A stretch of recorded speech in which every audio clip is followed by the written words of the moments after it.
मित्रों, सादर जय श्री कृष्ण। हमारे YouTube चैनल में आप सभी का बहुत बहुत स्वागत है। मैं हूँ आपके साथ विशाल शास्त्री। कृष्ण पिंगल गणेश संकष्टी गणेश चतुर्थी व्रत 2023 मुहूर्त इस प्रकार है।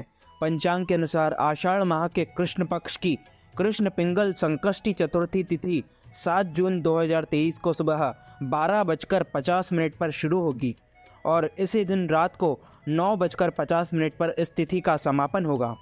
कृष्ण पिंगल संकष्टी चतुर्थी व्रत 2023 चंद्रोदय का समय पंचांग के अनुसार इस साल संकष्टी चतुर्थी व्रत के दिन चंद्रोदय समय प्राप्त नहीं है। दरअसल इस दिन चंद्रमा रात 10:50 पर उदय होगा, लेकिन चतुर्थी तिथि 7 जून 2023 को रात 9:50 पर ही समाप्त हो रही है। इसके बाद पंचमी तिथि शुरू हो जाएगी। धार्मिक शास्त्रों के अनुसार कृष्ण पिंगल संकष्टी गणेश चतुर्थी का व्रत हर कार्य में सिद्ध प्राप्ति के लिए कि अचूक माना गया है। मान्यता है यह है कि जो व्यक्ति इस दिन व्रत रखता है उसकी संतान संबंधी समस्याएं भी दूर हो जाती है। अपयश और बदनामी के योग कट जाते हैं। हर तरह के कार्यों की बाधा दूर होती है। धन तथा कर्ज संबंधी समस्याओं का समाधान होता है। इस दिन श्री गणेश पंचरत्न स्तोत्र का पाठ करने से घर खरीदना की इच्छाएं जल्दी पूरी होती है। महर्षि लोमेश ने पूछा, सज्जनों, आप लोग यहाँ किस अभिप्राय से आए हो? मुझसे आपका क्या प्रयोजन है? स्पष्ट रूप से कहिए, मैं आपके सभी संदेहों का निवारण करूँगा। प्रजाजनों ने उत्तर दिया, हे मुनिवर, हम महिष्मती नगरी के निवासी हैं।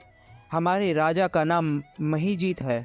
वह राजा ब्राह्मणों का रक्षक, धर्मात्मा, दानवीर, शूरवीर एवं मधुरभाषी है। उस राजा ने हम लोगों का पालन पोषण किया है, परंतु ऐसे राज को आज तक संतान की प्राप्ति नहीं हुई।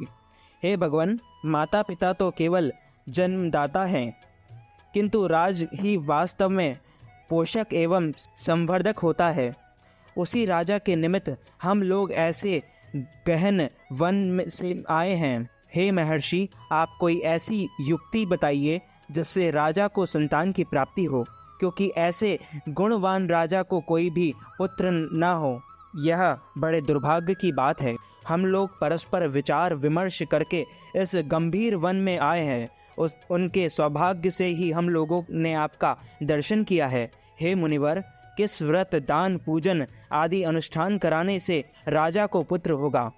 आप कृपा करके हमें सभी बात बतलाइए। प्रजा की बात सुनकर महर्षि लोमेश ने कहा, हे भक्तजनों, आप लोग ध्यान पूर्वक सुनो। मैं संकट नाशक व्रत को बतला रहा हूँ। यह व्रत निसंतान को संतान और निर्धनों को धन देता है। आषाढ़ कृष्ण पक्ष चतुर्थी को एक दंत गजानन नामक गणेश की पूजा करें। राजा व्रत करके श्रद्धापूर्वक हो, ब्राह्मण को भोजन करावें और उन्हें वस्त्र दान करें तथा दक्षिणा प्रदान करें। गणेश जी की कृपा से उन्हें अवश्य ही पुत्र की प्राप्ति होगी। महर्षि लोमश की यह बात सुनकर सभी लोग गर्वबद्ध होकर उठ गए। नतमस्तक होकर दंडवत प्रणाम करके सभी लोग नगर में लौट आए। वन में घटित सभी घटनाओं को प्रजाजनों ने राजा से बताया। प्रजाजनों की बात सुनकर राज बहुत ही प्रसन्न हुए और उन्होंने श्रद्धापूर्वक विधिवत गणेश चतुर्थी का व्रत करके ब्राह्मणों को भोजन, वस्त्र आदि का दान किया। रानी सुदक्षिणा को श्री गणेश जी की कृपा से सुंदर और सुलक्षण पुत्र प्राप्त हुआ।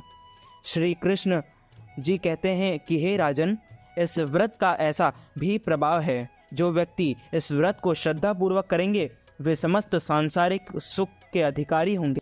गणेश चतुर्थी के दिन गणेश जी की मूर्ति स्थापित करके आप अपने में गणपति पूजन करने की सोच रहे हैं तो आपको गणपति पूजा की विधि और मंत्रों को भी जान लेना चाहिए। मंत्र और शास्त्रोक्त विधि से गणेश प्रतिमा की स्थापना करके इनकी पूजा करने से गणपति विघ्नों को दूर करते हैं और मंगल मूर्ति रूप में सभी प्रकार से भक्त को जीवन में सभी प्रकार के शुभ मंगल लेकर आते हैं। सबसे पहले एक कलश में जल भरकर ले आएं। जहाँ भी अपने पूजा के लिए मंडप बनाया है वहाँ आसन बिछाकर बैठ जाएं और हाथ में जल लेकर सबसे पहले हाथ में कुश और जल लें। फिर मंत्र बोलें, ओम अपवित्रः पवित्रो वा सर्वावस्थांगतोऽपि वा यः स्मरेत् पुंडरीकाक्षं स वाह्यभ्यंतर शुचिः।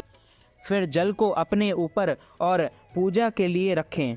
सभी सामग्रियों पर इसे छिड़क दें। इसके बाद 3 बार आचमन करें। हाथ में जल लें। ओम केशवाय नमः, ओम नारायणाय नमः, ओम माधवाय नमः, ओम ऋषिकेशाय नमः ऐसे बोलते हुए 3 बार हाथ में जल लेकर मुंह में स्पर्श करें। फिर हाथ धो लें। इसके बाद जहां गणेश जी की पूजा करनी हो उस स्थान पर कुछ अटूट चावल रखें। इसके ऊपर गणेश जी की प्रतिमा को विराजित करें। गणेश जी को अपने आसन पर बैठाने के बाद सबसे पहले गणेश चतुर्थी व्रत पूजन का संकल्प लें। बिना संकल्प लिए पूजा ना करें। गणेश पूजन संकल्प के लिए हाथ में फूल, फल, पान, सुपारी, अक्षत, अटूट चावल, चांदी का सिक्का या कुछ रुपया, मिठाई आदि सभी सामग्री थोड़ी थोड़ी मात्रा में लेकर हाथ में जल लें। फिर संकल्प मंत्र बोल। संकल्प करने के बाद कलश की पूजा करें। कलश को गणेश जी के दाईं ओर रखें। कलश पर एक नारियल लाल वस्त्र में लपेटकर इस प्रकार रखें कि केवल आगे का भाग ही दिखाई दे। कलश में आम का पल्लव, सुपारी, सिक्का रखें। कलश के गले में लाल वस्त्र या मौली लपेटें। इसके बाद कलश पर नारियल रखकर इसके ऊपर एक दीप जलाकर रख दें। हाथ में अक्षत और पुष्प लेकर वरुण देवता का कलश में आवाहन करें। तब गणेश जी की पूजा के बाद रिद्धि सिद्धि देवी और क्षेम लाभ की भी पूजा करें। इसके बाद आरती करें और प्रसाद वितरित करें। गणेश चतुर्थी की पूजा के लिए आपको इस सामग्री की आवश्यकता पड़ेगी: गंगा जल, धूप, दीप, कपूर, मूर्ति स्थापित करने के लिए चौकी, लाल रंग का कपड़ा, दूर्वा, जनेऊ, रोली, कलश, मोदक, फल, सुपारी, लड्डू, मौली, पंचामृत, लाल चंदन और पंचमेवा इत्यादि। आप एक मंत्र भी बोल सकते हैं पूजा के समय। ओम गंग गणपतये सर्वकार सिद्धि कुरु कुरु स्वाहा। यह गणेश जी का सबसे सरल और प्रभावी मंत्र है। सच्चे मन और श्रद्धा से इस मंत्र का जाप करने के कार्य में आने वाली बाधाएं दूर हो जाती हैं। गजाननाय विद्महे वक्रतुंडाय धीमहि तन्नो दंती प्रचोदयात्। इस प्रकार आप संकष्टी गणेश चतुर्थी पर अपनी पूजा को संपन्न कर सकते हैं। अच्युतम केशवम राम नारायणम कृष्ण दामोदरम वासुदेवम हरि श्रीधरम माधवम गोपिका वल्लभम श्री जानकी नायकम श्री रामचंद्रम भजे जानकी मनोहरम सर्वलोकनायकम श्री शंकरादिसेवितम पुण्य नाम कीर्तनम श्री राम राम राम राम राम नामतायकम रामकृष्ण वासुदेवा भक्ति मुक्तिदायकम रामकृष्ण वासुदेवा भक्ति मुक्तिदायकम रामकृष्ण वासुदेवा भक्ति मुक्तिदायकम। तो मित्रों, हमारे इस ज्ञानवर्धक वीडियो को अधिक से अधिक लोगों तक शेयर कीजिएगा, लाइक कीजिएगा, कमेंट कीजिएगा। कमेंट बॉक्स में जय श्री कृष्ण अवश्य लिखिएगा। मैं मिलता हूं आपको किसी नई वीडियो के साथ। तब तक के लिए सादर जय श्री कृष्ण, सादर धन्यवाद। राधे राधे।